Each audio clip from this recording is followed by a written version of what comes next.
Okay, Deborah, your stream is live now. I think Phil will be joining you in about 5 minutes. I'm gonna make you host again so you can make him co-host when he arrives. All right, thank you. I thought that he was going to come 5 minutes ahead of the class. So Not sure why he hasn't joined. I'll shoot him a message. thank you. You're welcome.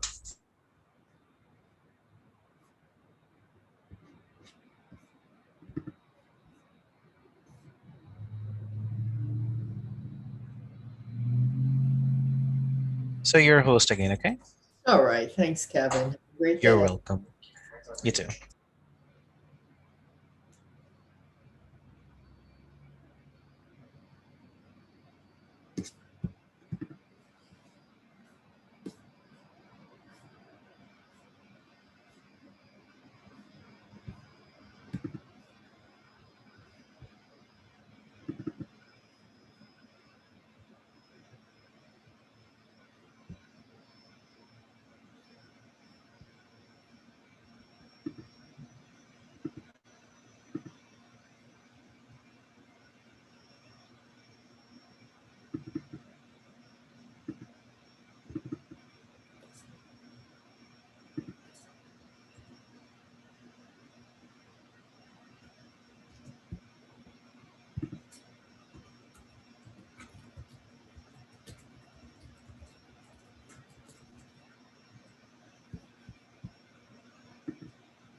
Hi, Deborah. Good morning. Hey, hi, Phil. I'll make you co-host. Yep, thank you so much. And I'll be staying here the whole time. That's great. That's fantastic. And what I will do is introduce you. And if you wouldn't mind, so you're going to work in the chat, is that right? That's right. So if they need any help, like technical issues or something that I can answer through chat, I will do so. Okay, so you're really here for technical issues as opposed to anything other than that. That's right. You're not monitoring the chat for other things. Okay. So for questions, yes, I'll be monitoring for questions as well, and then I'll pass them to you. Oh, okay. You'll be monitoring that's fantastic. And if you would just put the help email address in there, that'd be great. If we could get that as a routine, then I just refer to that in the class. Hey, Natalie. Hello. Welcome. Yep, that's perfect. All right. Oh, I had my mic off. Hi. Thank you. Good to see you. Good to be here. Hi, Carol. Hello, Beth. And Linda. Hello. Welcome, welcome. Linda. Hello. Who's here for a class with me for the first time? You are, Natalie? Okay, I'm glad to have you here. Terry, you're not here for the first time. You unmute yourself. You remember me then? Of course I do. All right. Well, thank you. I'm not good all across the board, but eventually I get it. Hey, Beth, hello. It's my first time. It's your first time. Thank you for saying that. Thank you for not saying, don't you remember me? And good. Is it your first class or just your first time with me? It's your first time with you. No, I've done like 2 or 3 other ones. They're a lot of fun. Oh, good. I'm glad you're having a good time. That's great. Welcome back. And how about you, Carol? Have we been together before? Yes, we have. We have. I thought so. Were you in Healthy Desserts? I'm thinking. Yep. Okay. There's Mr. H. Sandy. Mr. H. What do you prefer to be called? You have to unmute yourself. I can't read lips. I'm bad at that. Sorry. I was yesterday at your dessert session. Okay, I thought so. Yeah, I didn't remember seeing you on camera, but I No, saw. I had my camera off. It was actually while I was attending your session, I was finishing up a meeting. Okay, I won't tell anybody. Do you like to be called Sandy? Yes, you can call me Sandy. Actually, the reason why I have Mr. H is because I work with kids. So. Okay. Oh, that's fun. Okay, Mr. H or Sandy. Viv, good to have you back. Hello.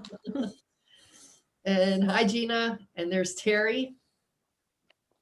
So it looks like we're getting most everybody in here now. So we'll go ahead and get started. And I'm going to share my screen with you. Healthy Meals on a Budget. Has anybody just attended this particular class before? Is this all new to you? Because sometimes people come back for more of the same class because we cover so much. And I think I took one before. You did? Okay. Yeah, I think I did. All righty. Well, we'll cover a lot of the same material, but maybe some different things. And of course, it all depends upon what you all ask about. And I enjoyed the class too, so I don't mind taking it again. All right. Well, thank you. I know that this is one that's jammed packed with information, sometimes too much information. I have learned a lot about that since I first started creating these classes. So you'll see some new cooking classes coming out from me in the not too distant future. Well, very soon. That will be a little lighter on that and hopefully a little bit more conversation with us as well. But this one's packed full of good info and I hope you will enjoy it as Carol has. For those of you who don't know me, my name's Deb Livingston and I live in York, Pennsylvania. My background is in psychology and adult and organizational development, which means that most of my career, all of my career was spent doing something either managing or training or coaching leaders, that sort of thing. And so moving into Get Set Up has been a natural transition and a really nice one because I get to talk with people who actually want to be in class and about things like food, which is really a lot of fun. So I do enjoy organic gardening and cooking healthy meals. So I sort of bring that to many of my classes, how to get healthy, eating whole foods. And so today with Get Set Up, I just want to mention to you that, and many of you know this, the best way to participate is with your cameras on if you can. I really get a lot of energy. These classes are energizing when we can see each other and we can just share freely, either by unmuting ourselves or by putting things in the chat. That's fine too. And I see that, and Phil is with us today. So I'd like to introduce you to Phil. He won't be on camera, but he's in the background and he's monitoring chat. So if you have questions for me that I don't see in the chat, he's going to keep an eye on that for me and periodically let me know that there are some questions there. But I do encourage you to unmute yourself. You can request a copy of the recording, Natalie, of the recording after class. And I believe that Phil has put the help@getsetup.io email address in the chat box. So you have that, and that's where you go for any kind of help questions on technical problems that you might have, or if you don't get the email that I send to you after the class. So that's the go-to email address. We are being joined by people on live stream. So I want to give a shout out to those of you who are joining us by live stream. Welcome. It's nice to have you here too. And we would like to also encourage you to get on the website, register for a class, and come in and join this nice group of people in the future to participate in the class fully. I share information with you throughout this class that we have absolutely no financial relationship with the sites or the products or the services that I share. So I just want to let you know that too. And we do have an ambitious schedule today. And I'm really interested in knowing from you what is uppermost in your mind when it comes to eating healthy on a budget. I want to talk about what is healthy eating, and I want to know what you think about that. And then there's tips for eating healthy for less. I do have some tips for how you can save some money. So you'll let me know if that's important to you. And then I've got some recipes that cover how to eat in season, so therefore spend a little less money, and how to make recipes for it with less meat or no meat, so that again, you can save some money and also eat healthy. And I have a little tasty treat that I'll share with you at the end of the session to inspire you with something a little different. So I'd like to know, what is it that brought you here, and what would you most like to learn about out of the things that we talked about just now on the agenda? Let me get to know you a little bit. Or did you say Linda? I couldn't hear. Go ahead, Linda. Oh, okay. Healthy eating. Okay. What does that mean to you, Linda? What troubles you? It means cooking vegetables, eating more fruit. Okay. Staying away from the junk. Yeah, that's hard sometimes, isn't it? Yes, yes. And less meat. Yes, less meat. It seems to be a trend. Lots of people are asking how to do that. Yes. So, yep. Yep. And it's been a hard year, hasn't it? A year plus with this pandemic. You know, one of the ways we console ourselves is with comfort food. Yes. And sometimes the comfort food equals junk food, right? Yes. Anybody else dealing with the COVID-10 or whatever it's called, extra weight that we put on after being inside? Laverne, you had your hand up. Go ahead. Yes. I had a recent scare. My blood pressure was up and I didn't know it. And I was having symptoms and I thought it could have been something else, but I realized I went to the doctor and we were talking about it and she told me to lay off the salt. So immediately I went and bought no salt, no sodium, and Mrs. Dash. And so it's kind of like I'm trying to get used to not having the salt. So I've been cooking with, well, actually, some I don't really use salt anymore. This has been for about like going on 2 weeks. So I would like to recipes with less meat. I feel I can do better with less salt if I have less meat. Because you like the taste of meat when it has salt on it. Yes. I'm a salt person. Yes. Yeah, I understand. And you're doing a lot of good things there using Mrs. Dash and some of the other spices and herbs and things that can help to take the place of salt. Yeah, my pressure dropped down in 2 days. It dropped from 167 over 90, which was really high for me, to 130 over 70. And then in the next few days, it dropped down to 118 over 68. Wow, that's pretty remarkable. That's yeah, so I'm eating, but it's kind of like I'm just eating to stay healthy, and it's not a lot of enjoyment in it. You need some taste in there. Yeah. Yeah. I understand. Okay. Well, we'll see what we can do with that. That's hard. I can attest to that because I like salt, and it is one of the last things that I'm giving up and trying to not really give it up, but just moderate it a lot. And also watch where I am getting my salt, my hidden salt, which is exactly a big factor here. Big factor. Exactly. This is why eating whole foods is so important. Yeah, I was surprised because when I started monitoring how much sodium was in the food I was eating without adding anything. And I mean, just about everything you put in your mouth has sodium in it. I was really surprised. 70% of the sodium that we get in our diet comes from processed foods. So that's a good thing to remember. And it is okay to eat, if you're monitoring your blood pressure, eat a little salt, monitoring it, because completely eliminating sodium can also be a little dangerous. So be careful with that. I've known of a number of people who've, usually older adults, who've gotten kind of scared about eating salt, and they eliminate it.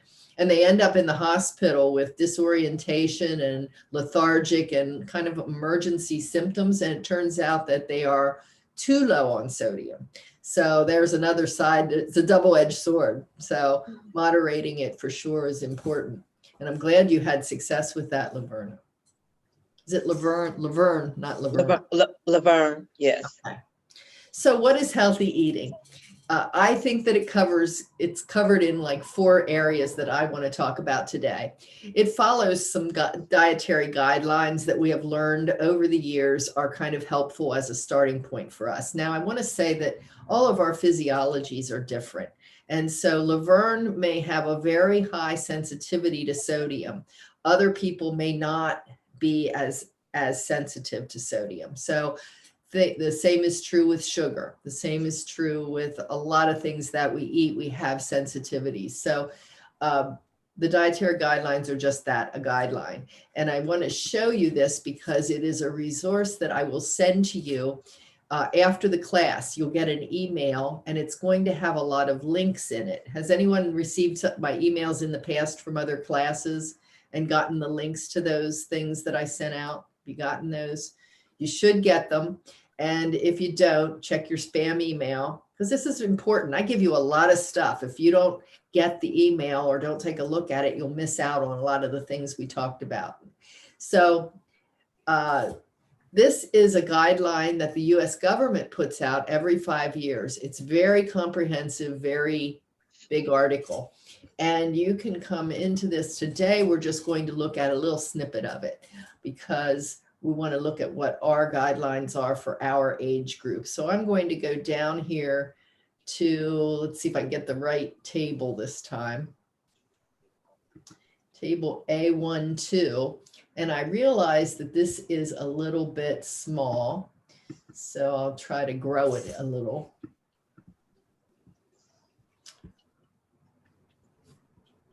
So I can move that up a little bit more. I don't want to go too high or we won't be able to see the whole row. Okay. So this is telling us some guidelines for our age group, and the female over 50 is here. And it's telling us that our daily calorie level for females is on average 1,600. That can be more or less, well, probably more, depending upon our metabolism, maybe not too much less actually.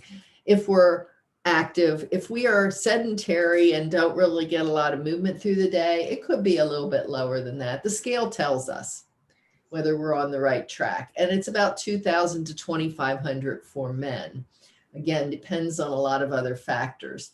And we need to be thinking about what are to be healthy, the balance of macronutrients that we get in a day.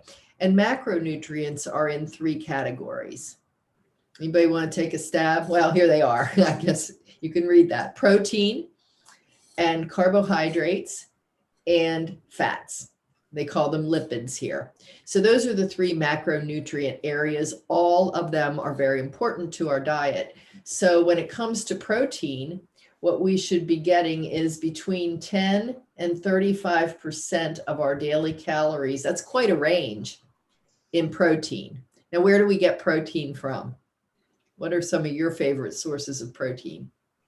Meat. Peanut butter. Meat, and what was that other? Nut. Peanut butter. Oh, peanut butter. Beans. If you're trying to do less with meat, beans is a good add-on. I want to emphasize that we can't take meat out of our diet and not put another good source of protein in, because protein is really important for maintaining our muscle mass. So 10 to 35% in protein, and then 45 when it comes to carbohydrates, 45 to 65% in carbohydrates. But I need to be really clear about this. This isn't just any kind of carbohydrates, because guess what? Pies, cakes, ice cream, all of those, white bread, all are carbohydrates, not of the good kind. Those are the kind that we need to really moderate. They are simple carbohydrates that tend to raise our blood sugar. They're high on the glycemic index. They break into simple sugars very quick. We're looking for complex carbohydrates, the kind that are found in whole grains and whole vegetables.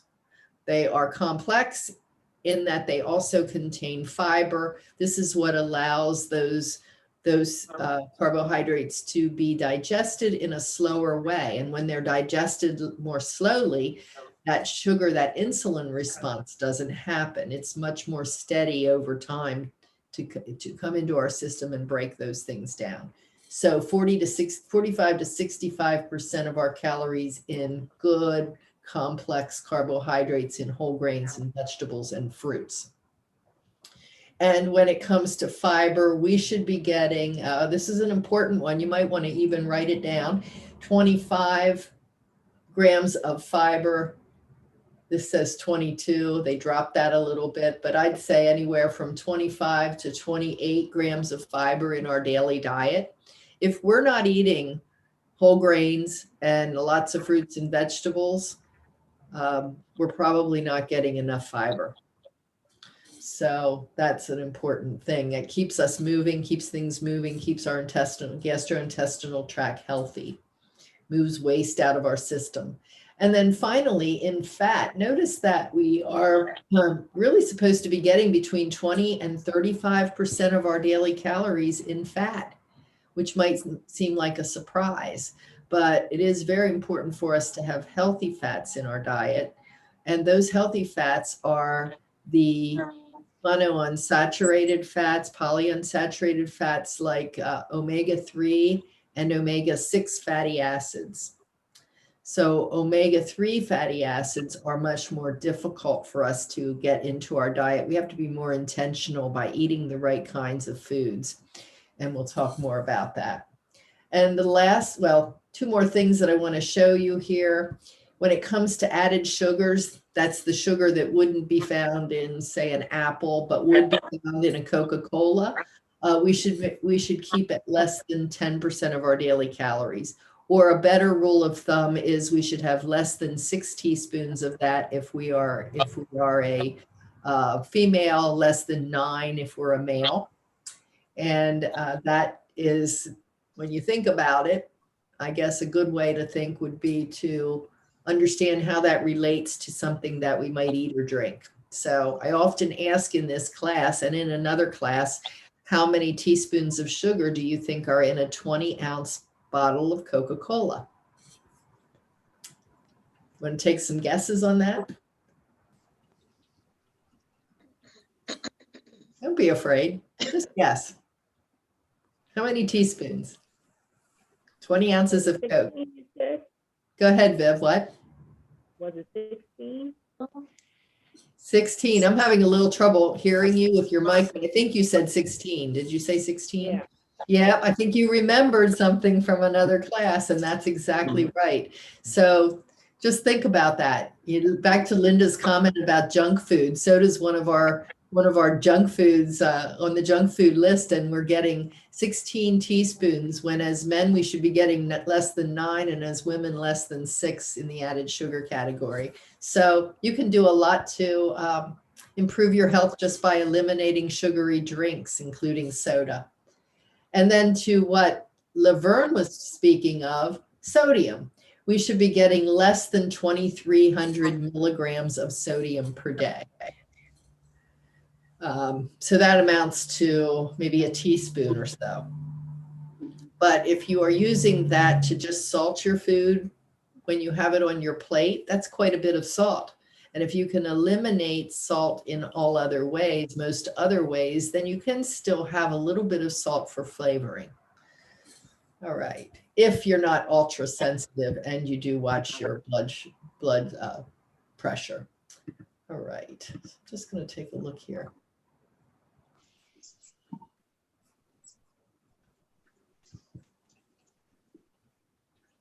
All right.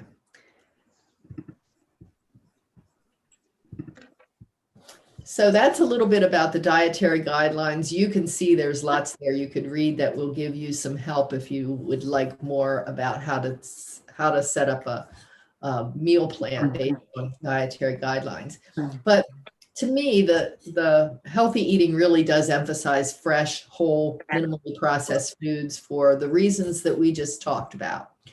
And that is we can limit the amount of sodium that we get in our diet by not eating processed foods. We can eliminate, what's another ingredient that shows up in processed food all the time that we might not even expect? Sugar and salt.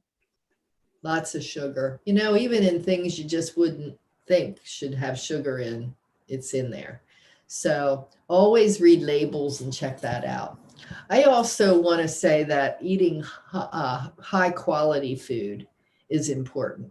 So the fresher, the better. When you have fresh fruits and vegetables, what happens as soon as they are picked, they start to degrade a little bit. Enzymes start to work on them and break down the nutritional value. So you're going to get a lot of nutritional value from freshly frozen, flash frozen fruits and vegetables that you might find in the freezer section that don't have anything else added. Sometimes those are even better for you than the things you find in the produce aisle, because of course they are transported, they sit on the shelf for a little while. But having said that, they're still better than buying processed in cans and so on. And then there's this whole idea of organic foods.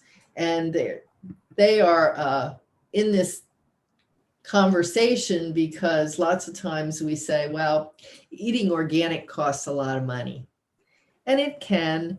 And sometimes, honestly, it's marketing companies use that against us and they raise the prices. But in fact, it does oftentimes cost more money to grow things in an organic way. You don't have to buy everything organic. You can be smart about that. There are certain things that are important.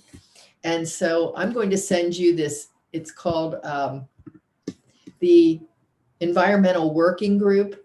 They put out a list of a dirty dozen and clean 15. So the dirty dozen are the produce things that you should buy organic because they have too much pesticide in them, inherent in them, that you can't really wash off. So lots of our fruits, berries, and greens fall in that category, as does celery. So these are the things that you want to buy organic if you can do so. And then on the other hand, these are the things that you'll be happy to see that you can buy regularly grown. Avocados, which are pretty expensive at times, at least they are in my neck of the woods. Pineapple, asparagus, these are all okay to buy conventionally grown, and of course still wash them, but you're okay with this. Minimal amounts of pesticide in the actual fruit or vegetable. So you'll get this, and it's going to give you, you saw those pop-up windows. When you get on the site for the first time, they might ask you to sign up for the mailing list, and you'll get those and you can print them out. Or you can do just like I did here, and I can print this out on my printer and then hang it up in my cupboard so that I can reference it whenever I need to. And the last thing that I think really is part of healthy eating is variety, nutrient balance. I think several years ago, they came out with this idea that we should have a colorful plate. And that makes so much sense because different vitamins and nutrients show up as different colors in the produce and the fruits that we eat. Beta carotene shows up in the oranges and reds, and lycopene in the red with tomatoes and so on. So having lots of color on our plate is really a sign that we're eating pretty well. And these are some tips. Shop the perimeters. If we're trying to save a little money, there's less processing, less contact handling of a product, which theoretically should keep the price down a little bit lower. It's also not got a lot of additives.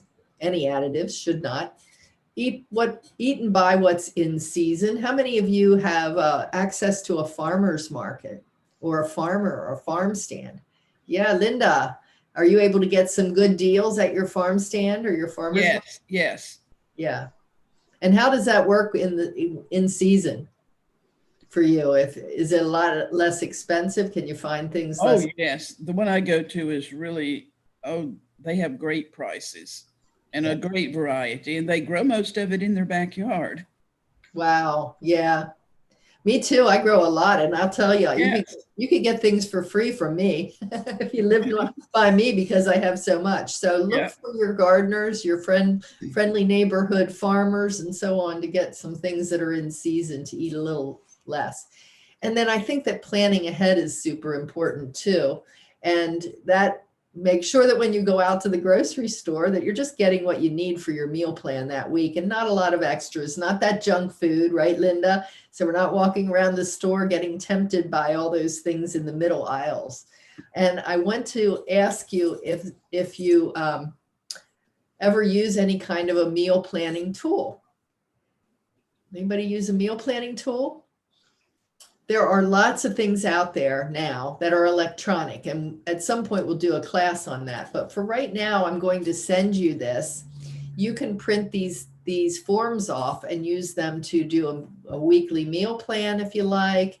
You can use them to, this is a monthly meal plan. Here's an inventory of your pantry. Just a lot of different forms that you can do to get yourself organized. There's your grocery list by department. So get started with some planning so that you can really work the right kinds of foods into your meal. There is no substitute for planning. I say it in every class, no matter what the topic is. And then as Linda and a few others of you have said, eat less meat and maybe buy better meat. This is one that I kind of get on my soapbox about because I am a very big believer in eating grass-fed beef. It's a whole different animal, so to speak. Grass-fed beef has more of the omega-3 fatty acids in its muscle tissue than omega-6, which is what you find in grain-fed beef. So it can be a very healthy addition to your diet, and you can offset the cost by not using as much of it. But I'd say if you're going to have it, try having grass-fed. I think another tip for eating less, not eating less, eating for less, is to shop the sales. Now that's not rocket science. How many of you use store coupons right now? Sometimes. Okay. Linda, you're not using coupons. Any particular reason? I go to Aldi's and I don't think they take coupons. Okay. Who else? Go ahead, Laverne. Sometimes I do, rarely, because most of the things that the coupons I don't even use or eat. So I do on occasion, but when I do, they do help though. Yes. Yes. And I have to agree with both Linda and with Laverne. So Aldi's and some other grocery stores like the Grocery Outlet can sometimes give you access to good organic foods at a lower price, and you don't need coupons. And a lot of the products that you do find in the coupons are for processed foods, not whole good foods. So they're not really very useful. But what other people have told me is that they do look at flyers for the sales that are on without the coupons, the things that grocery stores will feature. And so what I have here for you is a tool that you can use in your home when you are, let's see, we might not be able to, looks like Flip is having a problem. Let me see. I tend to use digital coupons. Digital coupons, yeah. That's great. And you can find some that work for you. Yeah, but I use Flip because it does give you everybody's sale and you can find everything on sale, put it in one list on your phone, and wherever you go, you have it. Yeah, you want to tell us because it looks like Flip is having an issue today, so I can't demonstrate Flip. So Viv, can you tell us how you use Flip? How does it work? Well, with Flip, it has every grocery store in your area, or any other stores there, and you can put in certain ones, but you can go through and see what their sales are. Like Publix will always have their buy one, get one free or special things like that. Or even if you're just looking for something, you put it up in the search and it'll tell you what grocery store has it on sale this week. That's a great tool. And I'm sorry I can't show it to you. The way that you access the stores in your area, Viv, how do you do that? You put in, when you open it up, you put in the zip code of the area that you live in. And Yeah. sometimes they may not have all the stores, but if you go in and look for that store, it'll be added to your favorites. So when you open it up, when you tap on that app, your favorite stores will come up. So Linda, what's the website? Is it flip.com?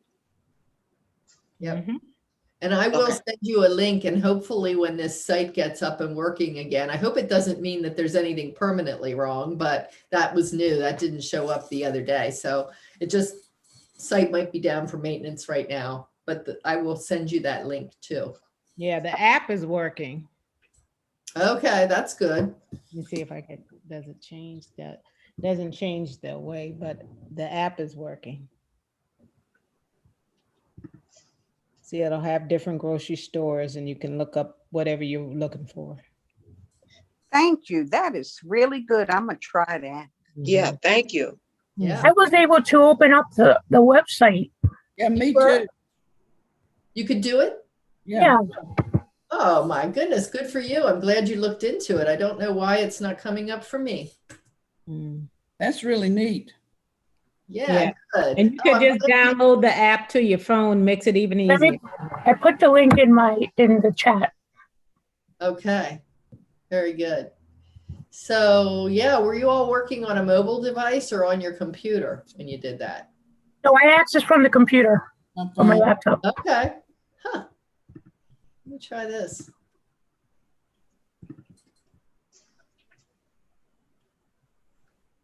There, now it showed up for me, so I don't know what is, I might not need to rebuild that link somewhere. So thanks for bringing that to my attention. All right, so let's go back here to, I have to move a toolbar out of the way. There we go. Let's go back here. The other thing that you can do to save a lot of money is to buy beans dried. You can save money on beans, and you can save a lot of sodium here with beans because they're loaded with sodium when you buy canned beans. So what I'm going to send you is this great document on how to measure and use dried beans. It tells you how you can convert the beans. So I just did beans in my pressure cooker, and a cup of dried beans equaled 3 cups of cooked beans, which equals basically 2 cans of beans. There's about a cup and a half of cooked beans in a can, or a half cup of dried beans equals 1 15-ounce can of beans. So you can imagine that that is a good way to save money. And you do want to probably use some of your own salt in cooking those beans because it tastes pretty bad without a little salt. Not bad, they just don't, they're very bland. So if you can tolerate, it's a good place. If you can tolerate sodium, it's a good place to put a little sodium. So other tips that you guys can share for eating healthy for less, what are your hacks? We call them hacks now, right? Anybody? Tips that you can share? Because we learn from each other in these classes. How else do you save money? Anybody buy big quantities and freeze them? Break things down, freeze. I do that with chicken all the time. If I can find it on sale, I break it down and put it into packets then that I can use for one meal at a time. Yeah, I do that too when I see there's a big special on meats. Yeah. Sometimes, depending on the day of the week and the store, sometimes, so there's some meat that's going to be expiring soon. So I do take advantage of those special sales because then there's an additional discount. So the last time I did that was like maybe 3 weeks ago. I lucked out. And there were 2 supermarkets that I stopped by, and they had, what they call short sales. And I stocked up on my ground beef, on my chicken and pork, and and I packed it up, in the freezer.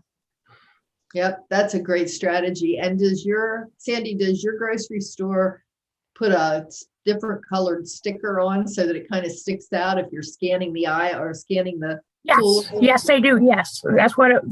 Yeah, particularly I pay attention to those stickers. Yeah. Like today, I went to Sprouts, and there were pork chops, and they had a $5 sticker, on the meats because it's, like I said, a short sale. So we got a discount, so we bought 2 packets, and I'll be able to make 3 meals out of it. That's a great way to save money. Anybody else? I use when vegetables are in season, like collard greens or something like that. I'll stock up and freeze them in Ziploc bags so I can have them for later on. Yeah. It tastes better than the ones that are bagged in the store, even though they're supposed to be fresher. But when I get them fresh in the fall, they're so much better. Oh, when you get them, yes, and that's true too, because they're getting them grown somewhere where you're getting them right out of the field, and it's right. Top nutrition, top taste. Yep. Mm-hmm. So I want to talk a little bit about a few recipe ideas that I'll share with you for eating in season. And this, what season do you think this was?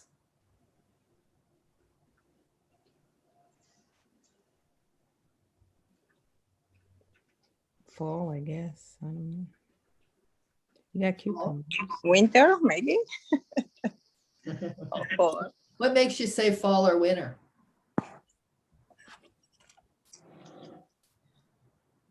Hard to know, huh?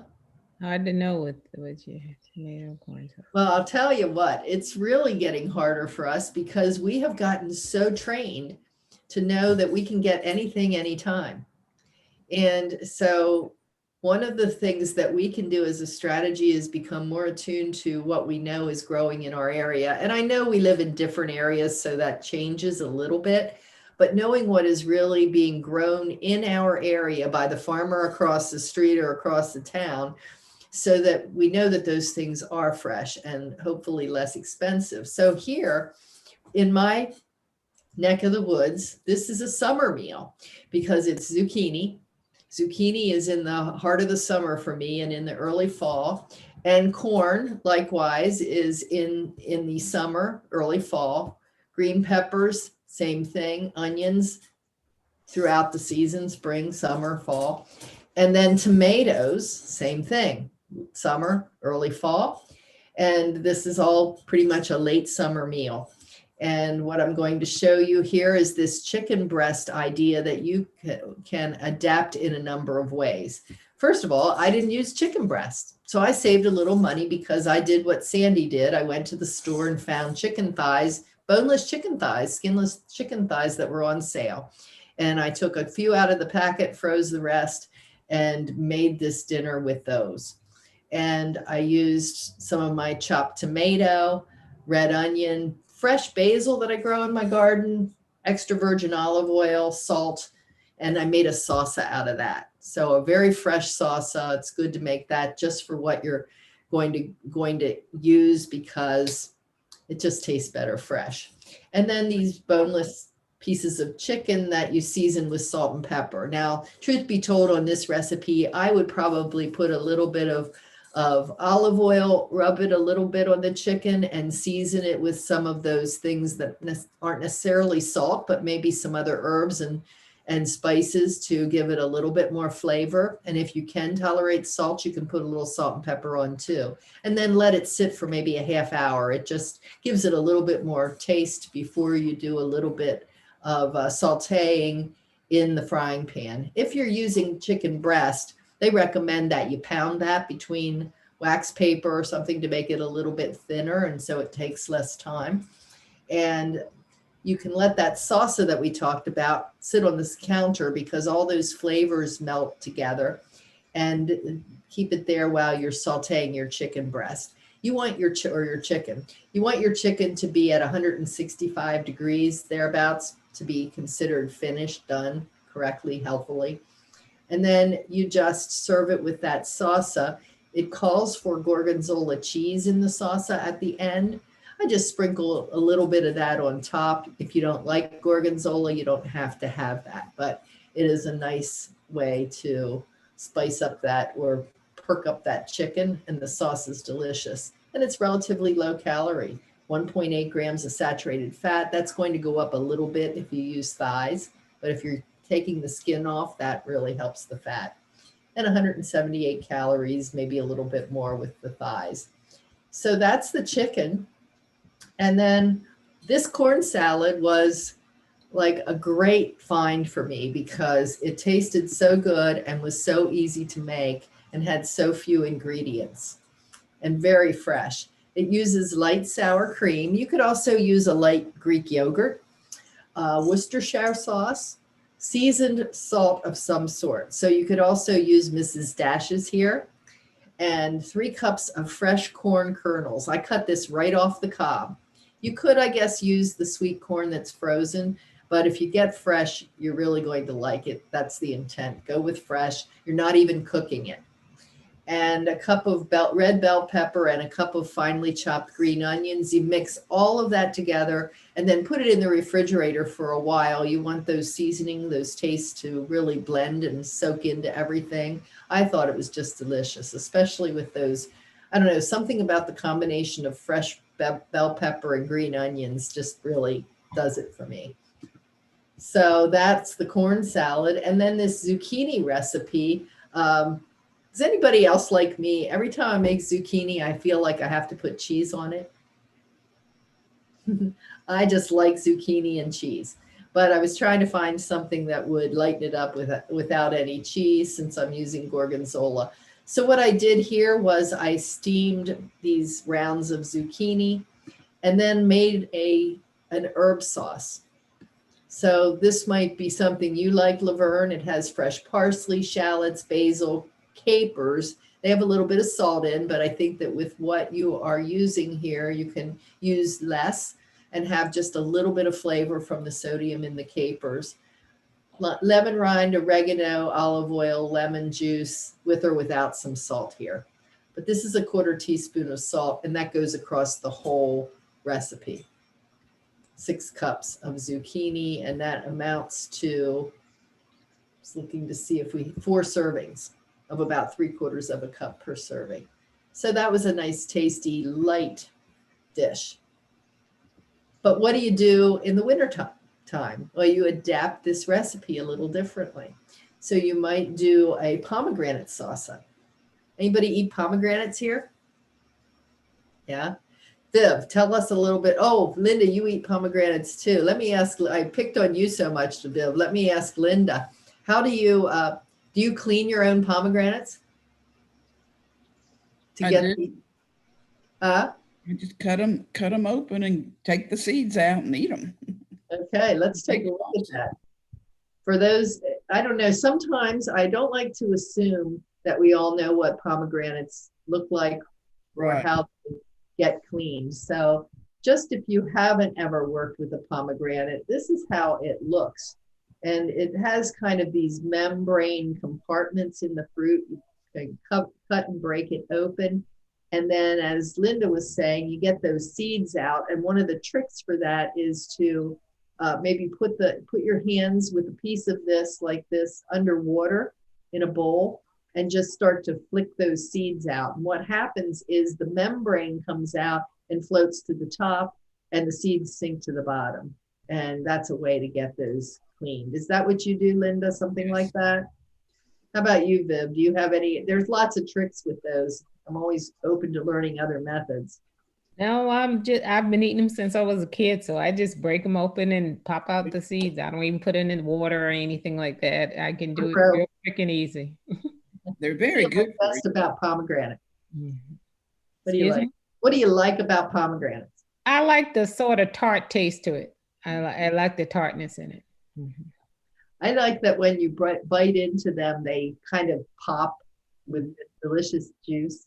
So they are really a nice alternative for this salsa that is sort of an herby, fruity salsa. It has the pomegranate seeds, mandarin oranges, some red onion and jalapeno pepper, and then cilantro and lime and a pinch of cumin. Now you're going to get this recipe, so I won't go into all of those details any further. I just wanted you to see what was in them, but it's It's only 2 steps. You're mixing everything together and then refrigerating it for a while. So it's easy to make, and it's a winter salsa for your chicken. And then your side dish, instead of corn and peppers and onions, becomes a winter roasted root vegetable dish. Who does roasted root vegetables now? They make roasted vegetables. That seems to have become fairly popular. Somebody would like to come on, unmute yourself and talk about your roasted vegetable recipe? Anybody want to share that? Because there's a lot of ways and a lot of vegetables you can use. Mariah? I use whatever I have in the refrigerator or whatever I buy. You know, I'll put the butternut squash, and I'll use carrots and celery and zucchini, and I do mine in the air fryer because it's quicker and easier that way. Oh, great idea. And radishes are delicious. Oh, radishes? Yes, delicious. That's a new one, right? Yes, very good. And that's a spring vegetable. So you can do roasted radishes coming up here in the spring for your roasted vegetable dish. And I heard that Viv said she uses celery, not technically a root vegetable. Well, it kind of is. But you don't have to just use root vegetables either. You can use anything. And the recipe here is fairly easy and very flexible. Technique-wise, you want to make sure that you're, like this pan seems a little crowded to me. I like to have a little more space. So you want these things to roast at a high temperature, 425. You want them to get kind of dark and roasted and caramelized. And if they're too jammed together, sometimes they just steam a lot. So that's a tip if you want. And then there's all different recipes here. Garlic on your root vegetables is awesome. This one just uses some oil and salt and pepper, but they taste really good with, if you want to eliminate the salt, you can toss them with thyme and garlic. I toss all my roasted vegetables with garlic and whatever herbs you like. Generally 425 degrees, and it usually takes anywhere from 25 to 45 minutes, depending upon the size of the vegetable and the type of vegetable. I often will start checking them at 25 minutes because a lot of times the things I like are done to the degree I like them at that point. So I'll send that along. Check our time, 11:19. Oh. So we talked about using less meat. Here's a couple of ideas. One is this, this is a meatless bean and lentil soup, chili. And this is a taco salad. This is my summer taco salad. I don't eat a lot, do I? That's a pretty big serving. That's embarrassing, but I eat a lot. And so this is ground beef taco meat that you can stretch a great deal. Here's what we're doing. We're taking our 1 pound of ground beef or ground chicken, whatever it is that we use, and we're adding to that a cup of carrots, mushrooms, celery, and onion diced. So we are expanding the amount of taco meat that we're making. So what do we have? We have healthier, more vegetable-oriented taco meat, and we've got the seasoning that we really like. I usually ask people, what do they like about taco meat? What do you think they say? What would you say? The flavor. Yeah, it's the spice, right? Mm-hmm. And maybe even the warmth of it against the rest of the cold ingredients, and the texture, because it's a little different than the crunchiness of the salad. So it really isn't necessarily about the meat. And so you can use some of these other things. And if you don't want carrots in there, you can substitute double the mushrooms if you want. Or there's nothing to say that you have to use a cup of all these things. It's just a way to cut down on the amount of meat that you're using in this recipe. And guess what? It makes really good frozen, you can freeze a lot of it and you just thaw it when you need it. And if you're interested, there's a homemade taco seasoning recipe here so that you can alter the amount of salt that you put in your recipe. So that will come in the link that I send you. Quick prep time too. And check. I'm going, this bean and lentil recipe, fairly straightforward. So I'm going to not really cover that right now. I'll just send it to you in favor of taking a look at these last few things because I seem to not get to these a lot of times.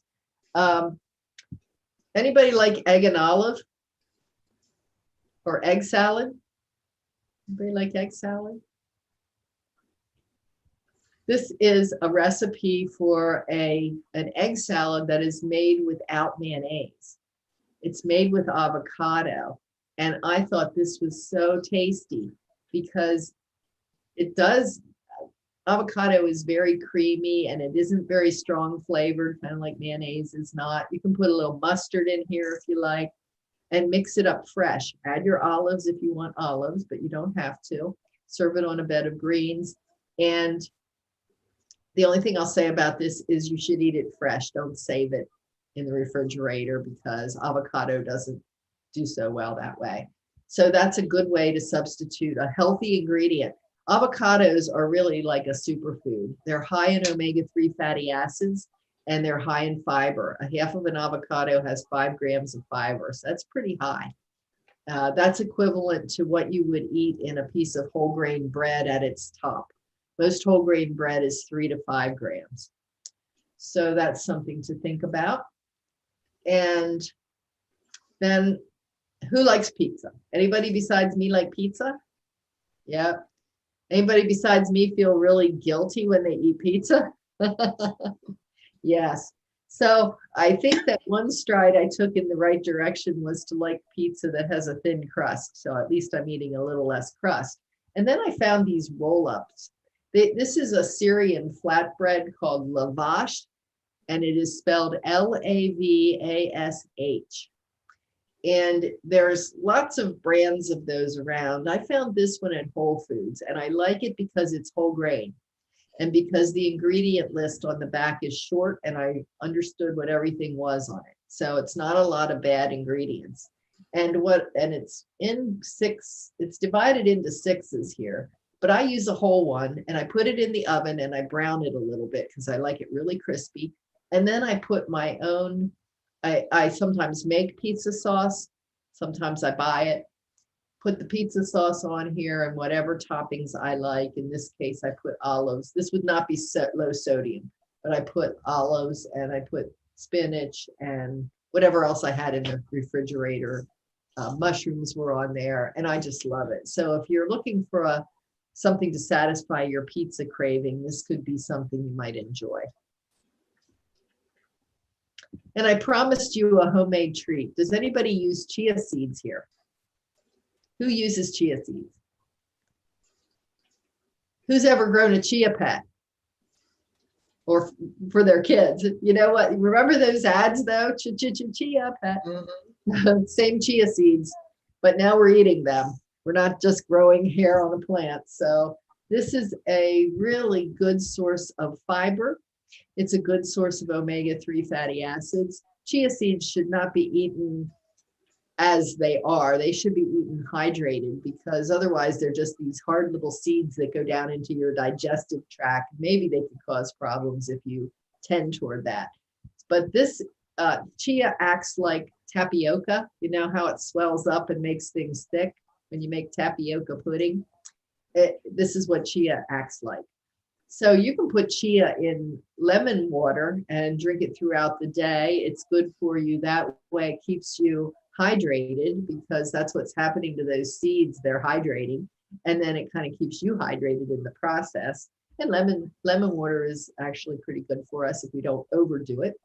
And this chia can be used in all these different kinds of puddings very easily. So we've got raspberry and pineapple and raspberry chocolate, all sorts of chocolate peanut butter. So you can experiment with this and you will have a wide array of healthy puddings that you can try, not only using regular dairy, but you can easily substitute coconut milk or almond milk or any of those milks that work better for you in your diet. So easy to make and easy to digest.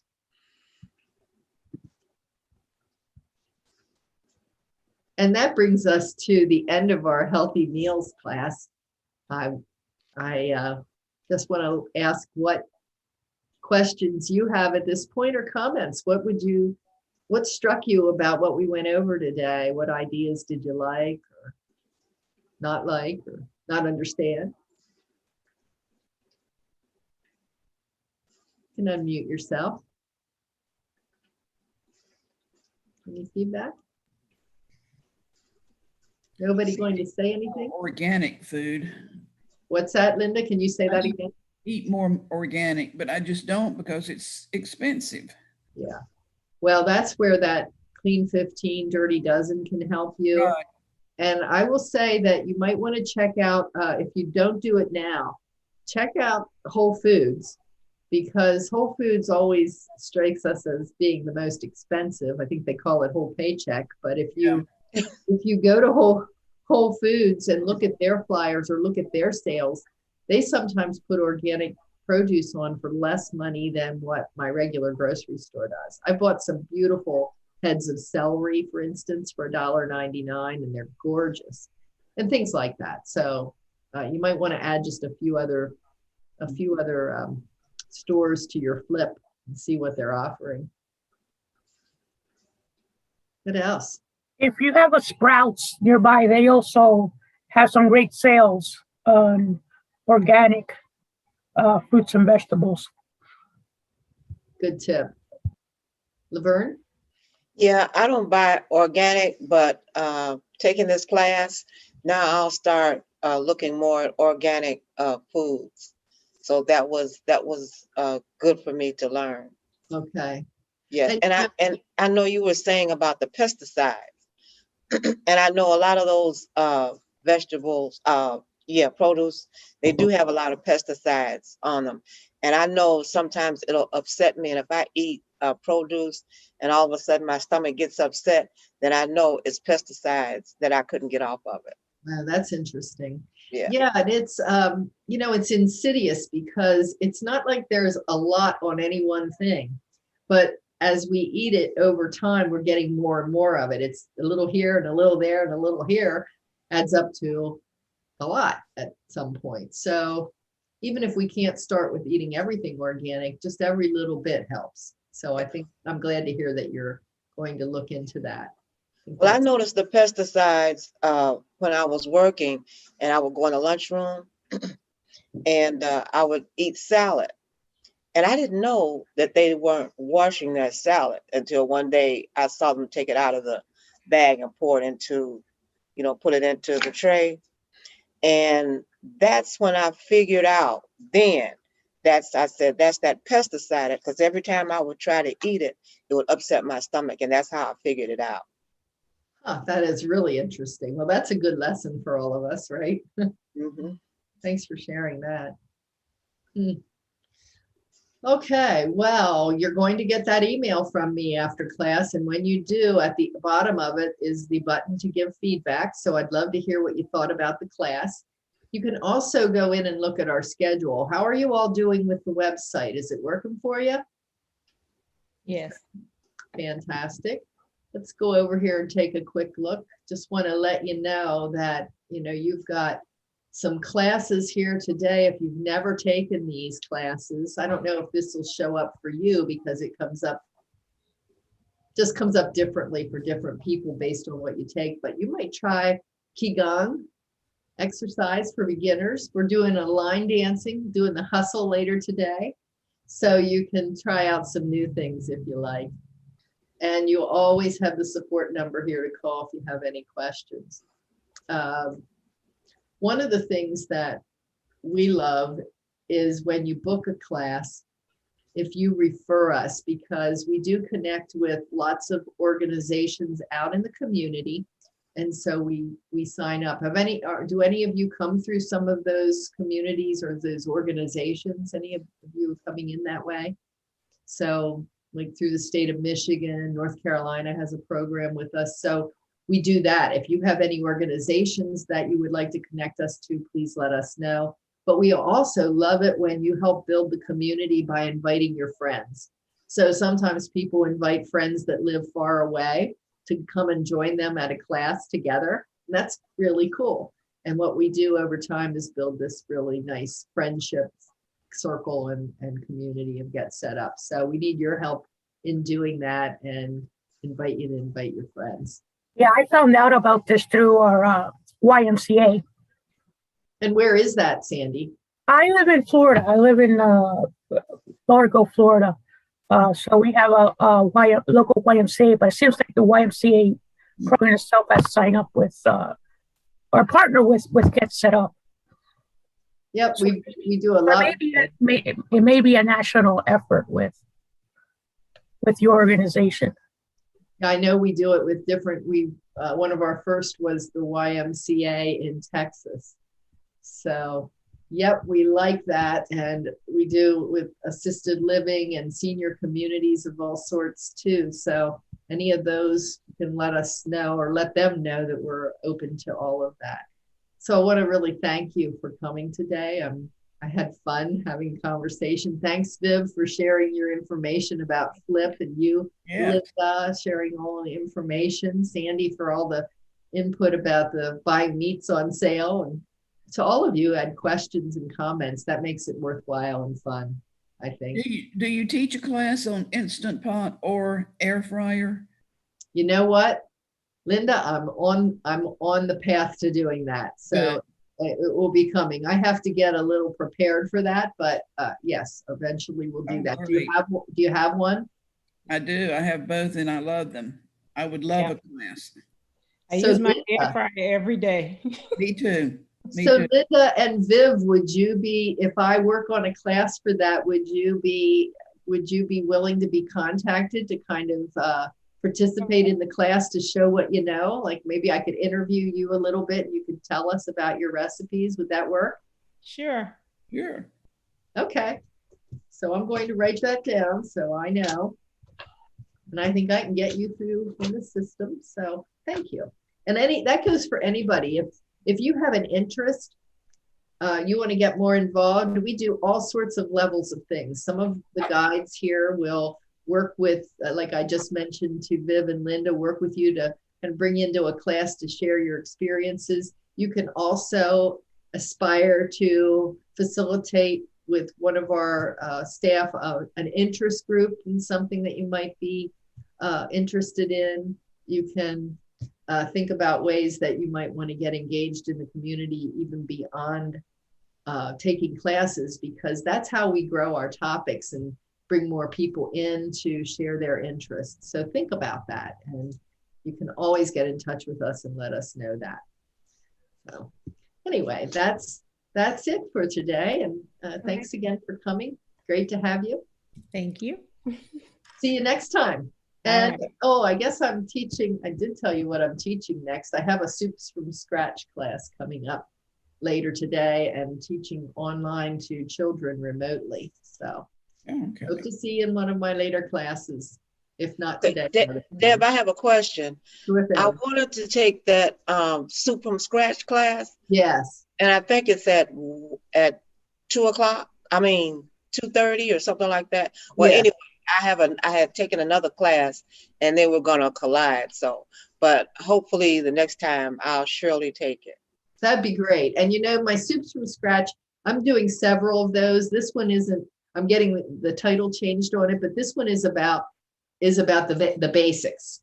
And then I'm going to be doing other classes that will show up with more like bean soups and chowders, cream and blended soups, and then chilled summer soups. So I'll have several of those coming out over the next few months. So hope to see you there. Good. Thank you. Good luck. I enjoyed the class. Thank you. Enjoyed it. Y'all have a great day. Okay, Thanks, you all everybody. too. Bye-bye. Bye-bye. Thank you, everyone. Bye-bye. Thank you, Phil. No problem. Yeah, they didn't need any help at all. That's good. I think where we, at some point where it will be helpful is to be able to, for me to be able to tell them when they put questions in the chat about the material. Sometimes when I get on a roll with my presentation, I don't remember to check the chat. So helpful for you to say, hey, Deb, I have a question here about whatever, and then just read it to me and then I can respond. That's really a great way. That way I don't have to be as attentive to the chat. Right. That's what we actually do. We monitor the chat, and if there are questions, we pass them to you. Like we tell you, or we tell any host that we have some questions in the chat. So yeah, that's what we do. That's great, because that's so helpful. And I really am, I'm glad today that we had a very kind of a talkative class. So at least some of the ones that came on camera were talkative. It was. But sometimes they're very quiet. So they sometimes make better use or more use. I wouldn't say better, but more use of the chat. Yeah. So right. thank you so much. Okay. But anyway, good job today. And that was a nice session. See you next time. See you next time, Phil. Bye-bye. Yeah. Have a good one. Bye-bye. You too.